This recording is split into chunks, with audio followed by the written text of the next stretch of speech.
다 같이 사도신경으로 신앙 고백하시겠습니다.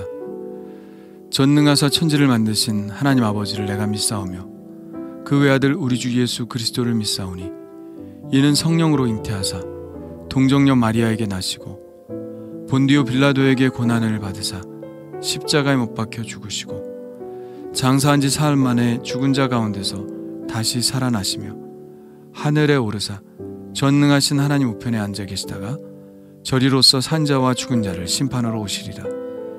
성령을 믿사오며 거룩한 공회와 성도가 서로 교통하는 것과 죄를 사하여 주시는 것과 몸이 다시 사는 것과 영원히 사는 것을 믿사옵나이다.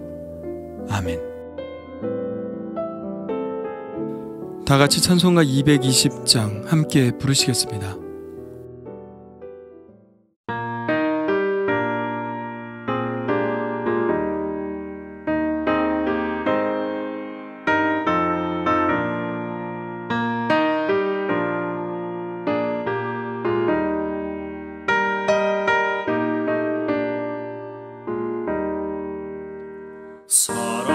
사랑하는 주님 앞에 형제자매 한자리에 그 신은혜 생각하며 즐거운 찬송 부르네.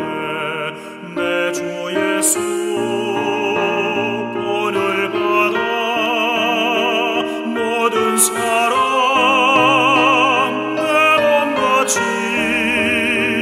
환난 근심 위로하고 진심으로 사랑하세.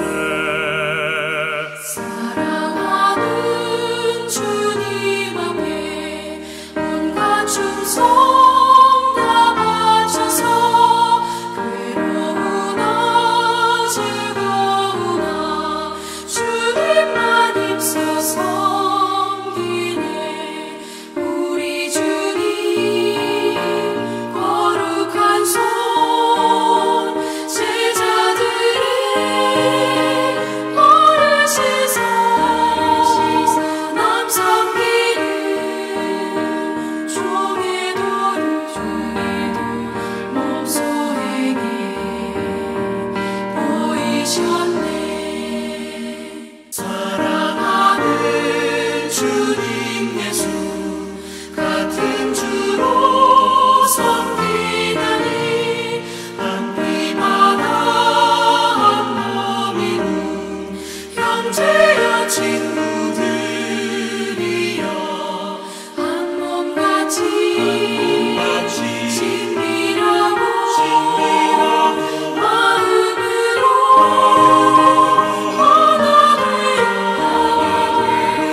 오늘 우리에게 주신 하나님의 말씀은 사도행전 20장 1절로 12절입니다. 다 같이 한 목소리로 읽겠습니다. 소요가 그침에 바울은 제자들을 불러 권한 후에 작별하고 떠나 마게도냐로 가니라. 그 지방으로 다녀가며 여러 말로 제자들에게 권하고 헬라에 이르러 거기 석 달 동안 있다가 배 타고 수리아로 가고자 할 그때에 유대인들이 자기를 해하려고 공모함으로 마게도냐를 거쳐 돌아가기로 작정하니 아시아까지 함께 가는 자는 베레아 사람 브로의 아들 소바도와 데살로니가 사람 아리스타고와 세군도와 더베 사람 가이오와 및 디모데와 아시아 사람 두기고와 드로비모라. 그들은 먼저 가서 드로아에서 우리를 기다리더라. 우리는 무교절 후에 빌립보에서 배로 떠나 닷새만에 드로아에 있는 그들에게 가서 이레를 머무니라. 그 주간의 첫날에 우리가 떡을 떼려 하여 모였더니 바울이 이튿날 떠나고자 하여 그들에게 강론할세 말을 밤중까지 계속하매 우리가 모인 윗다락에 등불을 많이 켰는데 유도고라 하는 청년이 창에 걸터 앉아 있다가 깊이 졸더니 바울이 강론하기를 더 오래 하매 졸음을 이기지 못하여 3층에서 떨어지거늘 일으켜 보니 죽었는지라.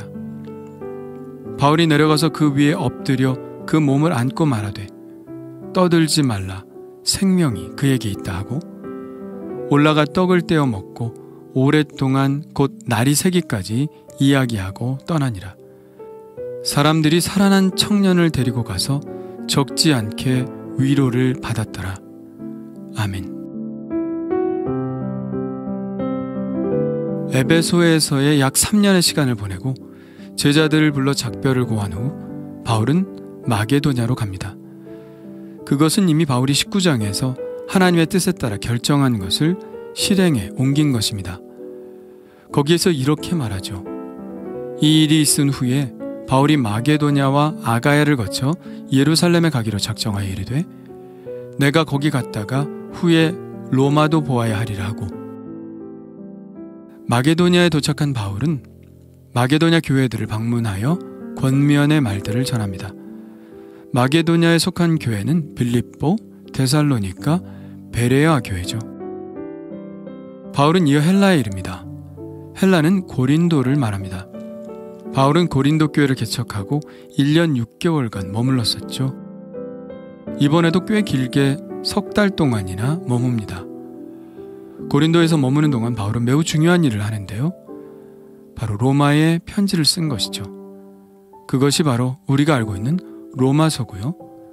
주후 58년경의 일입니다.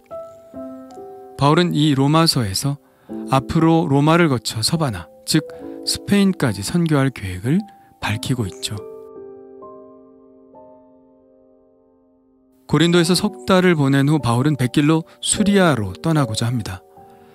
수리아는 흔히 바울을 파송했던 안디옥 교회를 말하지만 그가 배를 타고 도착하게 될 두로와 시돈 지역도 수리아라고 부릅니다. 그러나 그의 계획은 변경하지 않을 수 없게 되었습니다. 유대인들이 바울을 해치려고 계획을 하고 있다는 첩보가 접수되었기 때문이죠. 아마도 유대인들은 고린도 항구에서 대기하고 있거나 아니면 승객으로 위장하여 배 안에서 바울을 죽이려 했을 것입니다. 유대인들은 로마의 법체계 때문에 합법적으로는 바울에게 위해를 가할 수 없다는 것을 알고 있었고, 그래서 그를 암살하려고 했던 것이죠. 그래서 바울은 육로를 택합니다. 왔던 길로 다시 돌아 마게도냐로 가서 거기서 배를 타고 수리아로 갈 생각을 한 것이죠. 우리도 살다 보면 예수를 믿는다는 것 때문에 피해야 할 일도 생기고 멀리 돌아가야 하는 경우도 생깁니다. 그래도 우리는 그것을 즐겁게 감수해야 하죠. 왜냐하면 좀 늦어도 주님과 함께 가는 길이 가장 안전한 길이니까요. 오늘 본문에서는 이 바울의 여정과 함께하는 동료들을 언급하고 있습니다. 베레아 사람 브로의 아들 소바더, 데살로니가 사람 아리스다고와 세군도. 이 세 사람은 모두 마게도냐 교회 출신들입니다. 그리고 더베 사람 가이오와 및 디모데인데요. 가이오는 얼마 전 에베소 연극장으로 끌려간 사람입니다. 더베는 디모데의 출신지 루스드라와 매우 인접한 도시죠. 그리고 아시아 사람 두기고와 드로비모인데요. 이 두 사람은 모두 아시아, 즉 에베소 출신입니다. 이들 중 뒤에 언급된 두 사람, 즉 두기고와 드로비모는 배를 타고 아시아의 드로아로 먼저 건너갑니다. 아무래도 이 두 사람이 아시아 사람이기 때문에 먼저 가서 바울 일행을 맞이할 수 있도록 준비를 해놓으려고 한 것 같습니다. 그리고 나머지 사람들은 바울과 함께 마게도냐로 올라갑니다.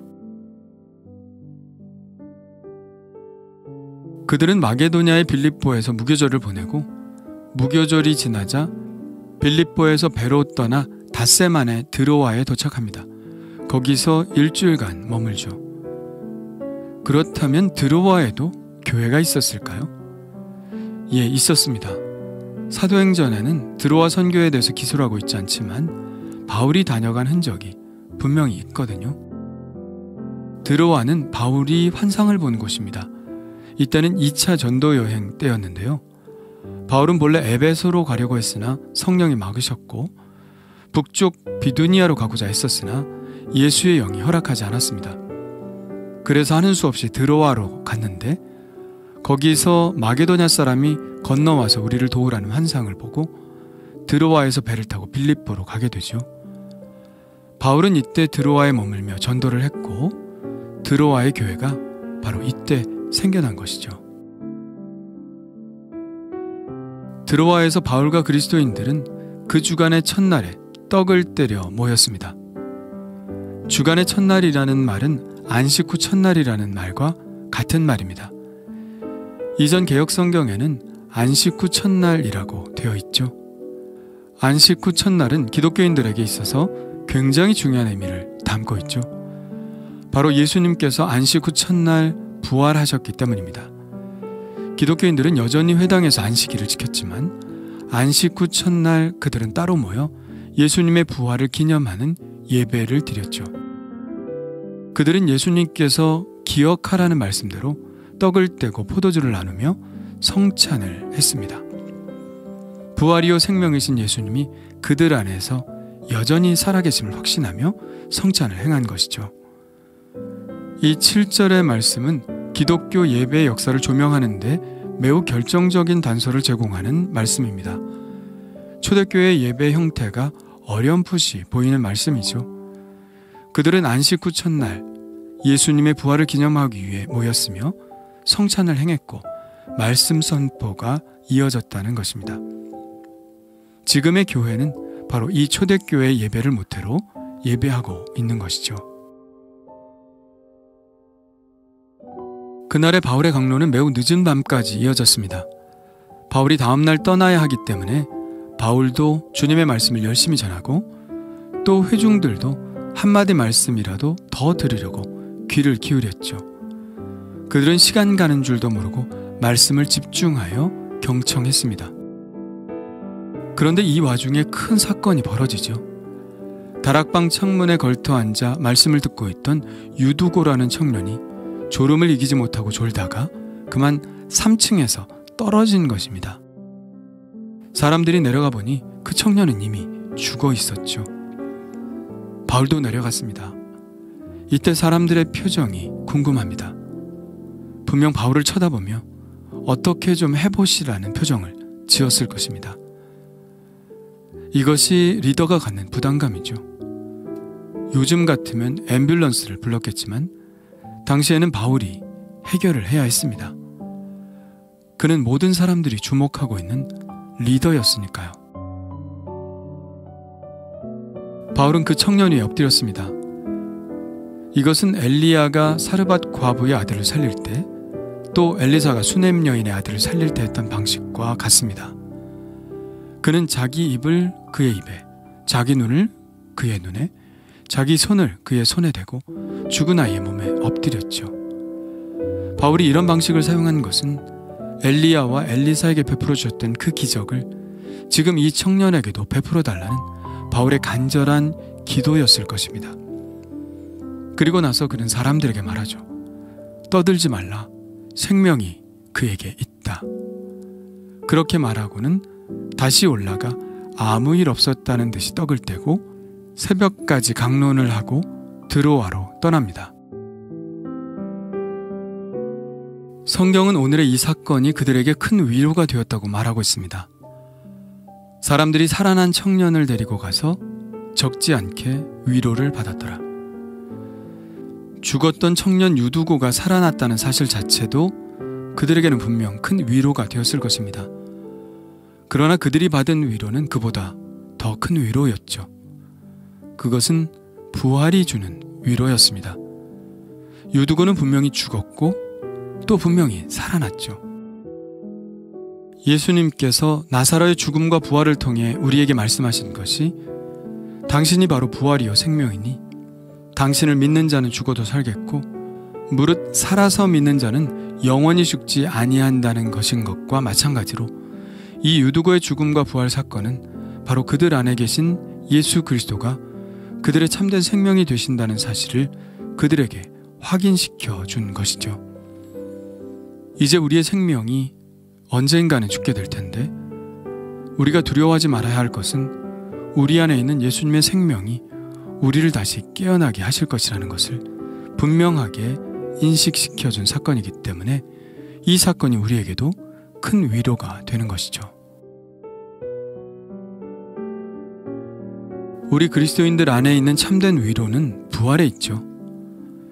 인간이 가지고 있는 가장 큰 불안인 죽음을 극복하는 것이 부활이기 때문에 부활이야말로 우리 인간의 참된 위로죠. 사망 권세가 더 이상 우리를 지배하는 것이 아니라 예수님의 부활과 생명이 우리 안에 있다는 것. 그 부활의 생명이 우리의 육신의 삶을 마치는 날 더 찬란하게 피어오를 것이라는 사실이 우리에게 큰 위로가 됩니다. 사람이 죽었다가 다시 살아나는 것이 참된 위로가 될 수는 없습니다. 그러다가도 언젠가 사람은 죽게 되어 있으니까요. 죽음 후에 우리가 맞이하게 될 부활의 삶만이 우리를 위로하는 참된 위로가 되지요. 이 위로가 당신 안에 있나요? 이 위로 속에 이 세상을 힘있게 살아가고 있나요? 오늘도 이 부활과 생명의 위로가 우리의 삶에 떠나지 않기를 바랍니다. 주님 감사합니다. 부활이요 생명이신 예수님이 제 안에 계셔서 감사합니다. 사망 권세가 우리를 지배하여 불안에 떨지 않게 하시고 부활의 영광이 우리의 삶을 감싸게 하여 주옵소서. 예수님의 생명으로 저의 삶을 강건하게 하시고 그 생명으로 모든 악한 것들을 물리치는 능력을 허락하여 주옵소서. 그렇게 계속해서 복음을 들고 앞으로 나아가게 하여 주옵소서. 예수님의 이름으로 기도합니다. 아멘. 다 같이 주님 가르쳐 주신 기도 하겠습니다. 하늘에 계신 우리 아버지여, 이름이 거룩히 여김을 받으시오며 나라가 임하시오며 뜻이 하늘에서 이루어진 것 같이 땅에서도 이루어지이다. 오늘 우리에게 일용할 양식을 주시옵고 우리가 우리에게 죄 지은 자를 사하여 준 것 같이 우리 죄를 사하여 주시옵고 우리를 시험에 들게 하지 마시옵고 다만 악에서 구하시옵소서. 나라와 권세 영광이 아버지께 영원히 있사옵나이다. 아멘. 우리 이제 각자 하나님께 기도하는 시간을 갖겠습니다.